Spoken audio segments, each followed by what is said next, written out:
Hello welcome back Aisha's കിച്ചണിലേക്ക് എല്ലാവർക്കും സ്വാഗതം. അപ്പോൾ ഇന്ന് വന്നിട്ടുള്ളത് വളരെ ടേസ്റ്റി ആയിട്ടുള്ള ഒരു മസാല പത്തിരിയുടെ റെസിപ്പിയുമായിട്ടാണ്. എല്ലാവർക്കും ഒരുപോലെ ഇഷ്ടപ്പെടുന്ന ഒരു വിഭവമാണിത്. രാവിലെ ബ്രേക്ക്ഫാസ്റ്റിനും ഡിന്നറിനും കുട്ടികൾക്ക് സ്കൂളിലേക്ക് കൊടുത്തയക്കാനൊക്കെ പറ്റുന്ന നല്ലൊരു വിഭവമാണ്. എല്ലാവരും മസ്റ്റായിട്ടും ട്രൈ ചെയ്ത് നോക്കാം കേട്ടോ. അതുപോലെ നമ്മുടെ ചാനൽ ഇതുവരെ സബ്സ്ക്രൈബ് ചെയ്യാത്തവരുണ്ടെങ്കിൽ നിങ്ങൾക്ക് ചാനൽ ഇഷ്ടമാവുന്നുണ്ടെങ്കിൽ ഒന്ന് സബ്സ്ക്രൈബ് ചെയ്യണേ. അവിടെ കണ്ട റെഡ് സബ്സ്ക്രൈബ് ഒന്ന് പ്രസ് ചെയ്യുക. അതിൻ്റെ കൂടെ ചെറിയൊരു ബെല്ലൈക്കൺ ഉണ്ട്, അതോടൊന്ന് പ്രസ് ചെയ്യുക. അപ്പോൾ ഇതുപോലെ കാണാം, ഇതിൽ ഓൾ വേണം പ്രസ് ചെയ്യാൻ. അപ്പോൾ ശരി, നമുക്ക് റെസിപ്പിയിലോട്ട് പോകാം. അതുപോലെ നിങ്ങൾക്ക് ഈ വീഡിയോ ഇഷ്ടമായിട്ടുണ്ടെങ്കിൽ ഒന്ന് ലൈക്ക് ചെയ്യാനും നോക്കണം കേട്ടോ. അപ്പോൾ ആദ്യം നമുക്ക് മസാലപ്പത്തിരിയാണല്ലോ ഉണ്ടാക്കുന്നത്. അപ്പോൾ ആദ്യം നമുക്ക് ഇതിലോട്ടുള്ള ചിക്കൻ്റെ ഫില്ലിംഗ് ഒന്ന് റെഡിയാക്കി എടുക്കുക. സിമ്പിളായിട്ടുള്ള ചിക്കൻ ഫില്ലിംഗ് ആണ് റെഡിയാക്കുന്നത് കേട്ടോ. അപ്പോൾ ഞാൻ കുറച്ച് മാത്രം ചിക്കൻ എടുത്തിട്ടുള്ളൂ, എല്ലില്ലാത്ത ഇറച്ചി കഷ്ണങ്ങൾ മാത്രം എടുത്തിട്ടുണ്ട്. അതിലോട്ട് മുളക് പൊടി, മഞ്ഞൾപ്പൊടി, ഗരം മസാലപ്പൊടി, ഉപ്പ് ഇതെല്ലാം കൂടി ചേർത്തിട്ട് ഒന്നങ്ങോട്ട് മസാല തേച്ച് പിടിപ്പിക്കുക. അപ്പോൾ തന്നെ നമുക്ക് കുറച്ച് വെള്ളം ഒഴിച്ചിട്ട് ഒന്നങ്ങോട്ട് വറ്റിച്ചെടുക്കണം. നമ്മളിതിലോട്ട് സവോള, തക്കാളി, ഇഞ്ചി, വെളുത്തുള്ളി ഒന്നും ചേർക്കുന്നില്ല കേട്ടോ. എത്ര മാത്രം മതി. സിമ്പിളായിട്ടുള്ള റെസിപ്പിയാണ്. കാരണം നമ്മൾ മസാലപ്പത്തിരി എന്നൊക്കെ പറയുമ്പം കറികളൊന്നും ഇല്ലാത്ത റെസിപ്പിയല്ല. അപ്പോൾ അതുകൊണ്ട് തന്നെ ബുദ്ധിമുട്ടില്ലാത്ത ഒരു ഫില്ലിംഗ് ആണ് നമ്മൾ റെഡിയാക്കുന്നത് കേട്ടോ. അപ്പോൾ നമ്മൾ ആദ്യം തന്നെ ചിക്കൻ വേവിക്കാൻ വെക്കുവാണ്. ചിക്കൻ അവിടെ ഇരുന്നിട്ട് വേവട്ടെ. നന്നായിട്ട് വെന്തിട്ട് വെള്ളമൊക്കെ നന്നായിട്ട് ഡ്രൈ ആയിട്ട് വരണം. അതിനുശേഷം കുറച്ച് വെളിച്ചെണ്ണ ഒഴിച്ചു കൊടുക്കാണ്ട് അത്ര സിമ്പിളായിട്ടുള്ള ഫില്ലിംഗ് ആണ് റെഡിയാക്കുന്നത്. അപ്പോൾ അതവിടെ ഇരുന്നിട്ട് വേവട്ടെ. അപ്പോഴേക്കും നമുക്ക് ഇതിലോട്ടുള്ള പത്തിരി റെഡിയാക്കി എടുക്കാം. നമ്മൾ പൊരിച്ച പത്തിരി എങ്ങനെയാണ് ഉണ്ടാക്കുന്നത് അതേപോലെയാണ് ഇതിലോട്ടുള്ള പത്തിരി റെഡിയാക്കുന്നത് കേട്ടോ. അതിനായിട്ട് ഞാനൊരു പാന് ചൂടാക്കാൻ വെച്ചിട്ടുണ്ട്. ആ ഒരു സമയം കൊണ്ട് ബ്ലെൻഡറിൻ്റെ ചെറിയ ജാർ എടുത്തിട്ട് ഒരു വലിയ സവോള എടുത്തിട്ട് ഇതുപോലെ കഷ്ണങ്ങളാക്കിയിട്ട് ഇട്ട് കൊടുത്തിട്ടുണ്ട്. പിന്നെ ഒരു 5 വെളുത്തുള്ളിയും ഒരു പച്ചമുളകും, അതെല്ലാം കൂടി ഒന്നായിട്ട് ക്രഷ് ചെയ്തെടുക്കുക കേട്ടോ. പേസ്റ്റാക്കി എടുക്കേണ്ട, ഒന്ന് ക്രഷ് ചെയ്തെടുത്താൽ മതി. അപ്പോൾ പാന് ചൂടായിട്ടുണ്ട്. അതിലോട്ട് 1 ടേബിൾ സ്പൂണ് നെയ്യ് ചേർത്ത് കൊടുക്കുക. നെയ്യ് ഇല്ലെങ്കിൽ വെളിച്ചെണ്ണ അല്ലെങ്കിൽ ഓയിൽ ചേർത്ത് കൊടുത്താൽ മതി. നെയ്യ് ഉണ്ടാകുമ്പോൾ നല്ലൊരു ഫ്ലേവർ ആയിരിക്കും. എന്നിട്ട് നമ്മൾ നേരത്തെ ക്രഷ് ചെയ്ത് വെച്ചല്ലോ സവോള, വെളുത്തുള്ളി, പച്ചമുളക്, ഇത് മൂന്നും കൂടി ക്രഷ് ചെയ്തത് ചേർത്ത് കൊടുക്കുക. എന്നിട്ട് ഇങ്ങോട്ട് ആ ഒരു പച്ചമണം ഉണ്ടല്ലോ അതൊന്ന് മാറി വന്ന ശേഷം നമുക്ക് ഇതിലോട്ട് ആവശ്യത്തിനുള്ള വെള്ളം ഒഴിച്ചു കൊടുക്കാനുണ്ട്. അപ്പോൾ ചെറുതായിട്ടൊന്ന് വഴറ്റിയെടുക്കണം കേട്ടോ. നേരിട്ട് നമ്മൾ വെള്ളം ഒഴിക്കരുത്, അപ്പം അതിൻ്റെ പച്ചച്ചൊവ്വ പോവില്ല കേട്ടോ. അപ്പോൾ ഞാൻ ഈ ഒരു കപ്പിലാണ് പൊടി അളന്നെടുക്കുന്നത്. ഞാൻ 2 കപ്പ് പൊടി കേട്ടോ എടുക്കുന്നത്, അരിപ്പൊടി. അപ്പോൾ അതുകൊണ്ട് തന്നെ ഈ ഒരു കപ്പിൽ 2 കപ്പ് വെള്ളം എടുത്തിട്ടുണ്ട്. ഏത് കപ്പിലാണോ നമ്മൾ അരിപ്പൊടി അളന്നെടുക്കുന്നത് ആ സെയിം കപ്പിൽ തന്നെ വെള്ളം എടുക്കാൻ നോക്കുക. എന്നിട്ട് എക്സ്ട്രാ ഒരു 1/4 കപ്പും കൂടി ഒഴിച്ചു കൊടുക്കുക കേട്ടോ. നമുക്ക് 1 കപ്പ് അരിപ്പൊടിക്ക് 1 കപ്പ് വെള്ളം മതി. പക്ഷേ ചില അരിപ്പൊടിക്ക് കുറച്ചുകൂടെ വെള്ളം വേണ്ടി വരും. അപ്പോൾ അതുകൊണ്ട് തന്നെ ഒരു 1/4 കപ്പ് എക്സ്ട്രാ ഒഴിച്ചു കൊടുക്കുക കേട്ടോ. അങ്ങനെ നമ്മളിത് അടച്ച് വെക്കുന്നുണ്ട്. അപ്പോൾ ഞാൻ 2.25 കപ്പ് വെള്ളം കേട്ടോ ഒഴിച്ചിട്ടുള്ളത്. അപ്പോൾ വെള്ളം നന്നായിട്ട് വെട്ടി തിളയ്ക്കാൻ വേണ്ടി വെയിറ്റ് ചെയ്യുക. വെട്ടി തിളച്ച ശേഷം അതിലോട്ട് ആവശ്യത്തിനുള്ള ഉപ്പ് ചേർത്ത് കൊടുക്കുക. ഉപ്പ് ഒരുപാടൊന്നും ചേർക്കണ്ട, കുറച്ച് മാത്രം മതി. ഇനി ഇതിലോട്ട് അരിപ്പൊടി ചേർത്ത് കൊടുക്കുന്നുണ്ട്. ഞാനിപ്പോൾ ഇവിടെ നമ്മൾ പത്തിരിയൊക്കെ ഉണ്ടാക്കുമ്പോൾ എടുക്കുന്ന പൊടിയില്ലേ, പത്തിരി ദോശയ്ക്കൊക്കെ എടുക്കുന്ന പൊടിയാണ് എടുത്തിട്ടുള്ളത്. അത് ഈ സെയിം കപ്പിൽ തന്നെയാണ് മെഷർ ചെയ്തിട്ടുള്ളത്. 2 കപ്പ് എടുത്തിട്ടുണ്ട്, അതിലോട്ട് ചേർത്ത് കൊടുത്തിട്ടുണ്ട്. അപ്പോൾ വെള്ളമൊക്കെ നല്ല കറക്റ്റാണ്. ചില സമയത്ത് ചില അരിപ്പൊടി യൂസ് ചെയ്യുമ്പോൾ നമുക്ക് എക്സ്ട്രാ വെള്ളത്തിൻ്റെ ആവശ്യം വരും. അപ്പം അങ്ങനെയാണെങ്കിൽ കുറച്ചുകൂടെ വെള്ളം ചൂടുവെള്ളം ഒഴിച്ചു കൊടുത്താൽ മതി കേട്ടോ. കറക്റ്റ് നമുക്ക് 1 കപ്പിലോട്ട് 1 കപ്പ് വെള്ളം മതിയാകും. എന്നിട്ട് ഞാൻ ചെറിയ ഫ്ലെയിമിൽ വെച്ചിട്ട് ഒന്നായിട്ട് അടച്ച് വെക്കുന്നുണ്ട് കേട്ടോ. പൊടി നന്നായിട്ട് കുഴച്ചെടുത്ത ശേഷം നമ്മൾ പത്തിരിയൊക്കെ ഉണ്ടാക്കുന്ന പോലെ തന്നെയാണ്. അപ്പോൾ അതാ നമ്മുടെ മാവ് റെഡി ആയിട്ടുണ്ട്. ഞാൻ ഫ്ലെയിം ഓഫ് ആക്കിയിട്ടുണ്ട്. ഇനി നമുക്കിതൊന്ന് കുഴച്ചെടുക്കാനുണ്ട്.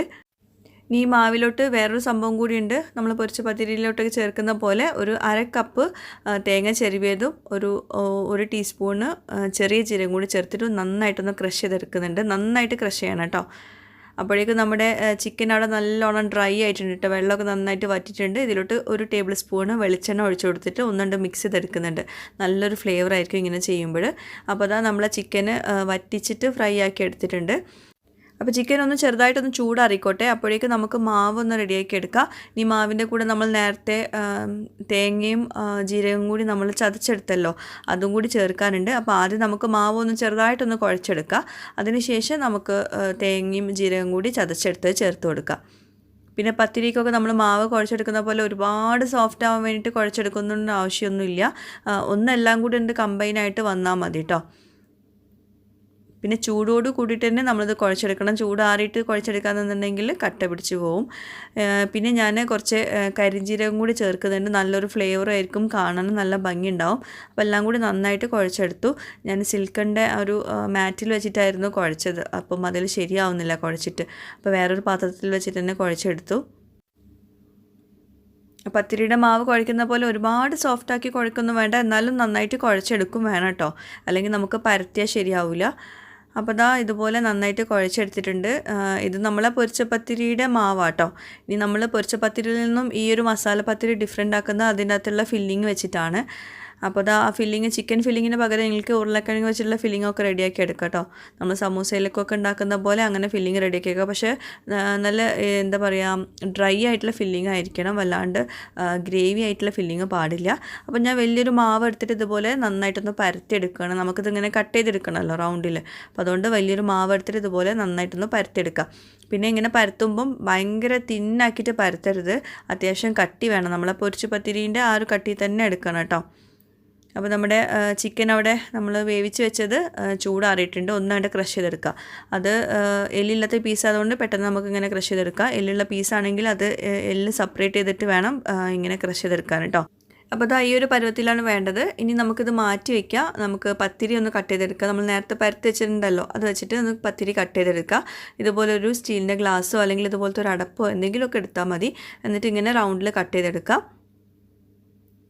അപ്പോൾ ഇങ്ങനെ കട്ട് ചെയ്യുന്ന സമയത്ത് ഈ ഗ്ലാസ്സിൽ ഇത് പറ്റി പിടിക്കുകയാണെങ്കിൽ ഗ്ലാസിൻ്റെ അറ്റത്ത് കുറച്ച് എണ്ണ തടവിയിട്ട് ഇങ്ങനെ കട്ട് ചെയ്തെടുത്താൽ മതിയാവും. അപ്പോൾ പിന്നെ പറ്റി പിടിക്കില്ല കേട്ടോ, ഗ്ലാസ്സുമ്മൽ ഒട്ടി പിടിക്കില്ല. അപ്പോൾ നമ്മൾ കട്ട് ചെയ്തെടുത്തുള്ള പത്തിരിയുടെ തിക്നെസ് കണ്ടില്ലേ, അത്യാവശ്യം തിക്നെസ് ഉണ്ട്. നമ്മൾ പൊരിച്ച പത്തിരി ഉണ്ടാക്കുന്ന പോലെ തന്നെയാണ്, ആ ഒരു തിക്നെസ്സിൽ തന്നെ എടുക്കണം. എന്നിട്ട് ഇതെല്ലാം കട്ട് ചെയ്ത ശേഷം നമ്മൾ വേറൊരു പരിപാടിയുണ്ട്. ഇതിപ്പോൾ പൊരിച്ച പത്തിരിയുടെ റെസിപ്പിയായി. ഇനി ഇതിനകത്ത് നമ്മൾ നേരത്തെ റെഡിയാക്കി വെച്ചിട്ടുള്ള ഫില്ലിങ് വെച്ചിട്ട് 2 പത്തിരി വെച്ചിട്ടാണ് നമ്മൾ ഒരൊറ്റ മസാല പത്തിരി ഉണ്ടാക്കുന്നത് കേട്ടോ. അപ്പോൾ ഇങ്ങനെ 2 എണ്ണം വേണം നമുക്ക് ഒരു മസാല പത്തിരി ഉണ്ടാക്കാൻ വേണ്ടിയിട്ട്. അപ്പോൾ ആദ്യത്തെ പത്തിരീൻ്റെ അകത്ത് ഇതുപോലെ ഫില്ലിങ് വെച്ച് കൊടുക്കുക. എന്നിട്ട് അതിൻ്റെ മുകളിൽ മറ്റേ 2ാമത്തെ പത്തിരി വെച്ച് കൊടുക്കുക. പിന്നെ ഇത് തിന്നാക്കിയിട്ട് പരത്താൻ നിൽക്കരുത്. അങ്ങനെ വരുമ്പോൾ ഭയങ്കര ക്രിസ്പാവും. നമ്മൾ വിചാരിച്ച ഒരു സോഫ്റ്റ്നെസ് ഒന്നും കിട്ടില്ല. അകത്ത് നല്ല സോഫ്റ്റ്നെസ്സും പുറത്ത് നല്ല ക്രഞ്ചി ക്രിസ്പി ആയിട്ടുള്ള ഒരു പത്തിരിയാണ് നമ്മുടെ ഈ ഒരു മസാല പത്തിരി. അപ്പം ഇതുപോലെ തന്നെ ചെയ്തെടുക്കുക. എന്നിട്ട് സൈഡിൽ ഇതുപോലെ ഒട്ടിച്ച് കൊടുക്കുക. ഒന്നും ചെയ്യേണ്ട ആവശ്യമില്ല, ജസ്റ്റ് ഒന്ന് അമർത്തി കൊടുത്താൽ മതി. അപ്പോൾ നന്നായിട്ട് ഒട്ടി കിട്ടും. അപ്പോൾ നമ്മൾ ഒട്ടിച്ച ശേഷം ഇങ്ങനെ നോക്കുമ്പം ഇതിൻ്റെ ഷേപ്പ് വേറൊരു ഷേപ്പായില്ലേ.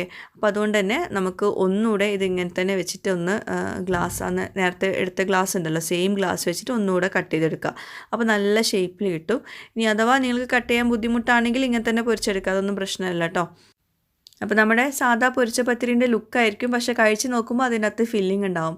അപ്പോൾ നമ്മളത് ഇങ്ങനെ സ്റ്റിക്ക് ചെയ്തതെന്നൊന്നും തോന്നുന്നില്ല കേട്ടോ. പൊരിച്ച് കഴിഞ്ഞിട്ടുണ്ടെങ്കിൽ നല്ല പെർഫെക്റ്റ് ആയിട്ട് തന്നെ വരും. അപ്പോൾ അതാ 2ാമത്തെ മസാല പത്തിരിയും ഇതുപോലെ തന്നെ റെഡിയാക്കി എടുക്കുക. സൈഡിൽ ഇങ്ങനെ ഒട്ടിച്ചു കൊടുക്കുക. അതിന് ശേഷം ആ ഗ്ലാസ് വെച്ചിട്ട് തന്നെ കട്ട് ചെയ്തെടുക്കുക. അപ്പോൾ നല്ല കറക്റ്റായിട്ട് സൈഡിലൊക്കെ നന്നായിട്ട് സ്റ്റിക്കായിട്ട് കിട്ടും. ഇത് കുട്ടികൾക്കൊക്കെ ഒത്തിരി ഇഷ്ടമാവുന്നൊരു വിഭവമാവും കേട്ടോ. സ്കൂളിലേക്ക് കൊടുത്തയക്കാൻ പ്രത്യേകിച്ച്. അതുപോലെ മുതിർന്ന കുട്ടികൾക്കൊക്കെ കയ്യിൽ പിടിച്ച് കഴിക്കാൻ കയ്യിലൊന്നും ആവണ്ടെന്നൊക്കെ ആണെങ്കിൽ ഇതുപോലെ ചെയ്ത് കൊടുത്താൽ മതിയാവും. അപ്പോൾ കറികളൊന്നും ആവശ്യമില്ലല്ലോ, കയ്യിൽ പിടിച്ച് കഴിക്കുകയും ചെയ്യാം. നല്ല ടേസ്റ്റാണ്, സാൻഡ്വിച്ചൊക്കെ കഴിക്കുന്ന പോലെ ഉണ്ടാവും.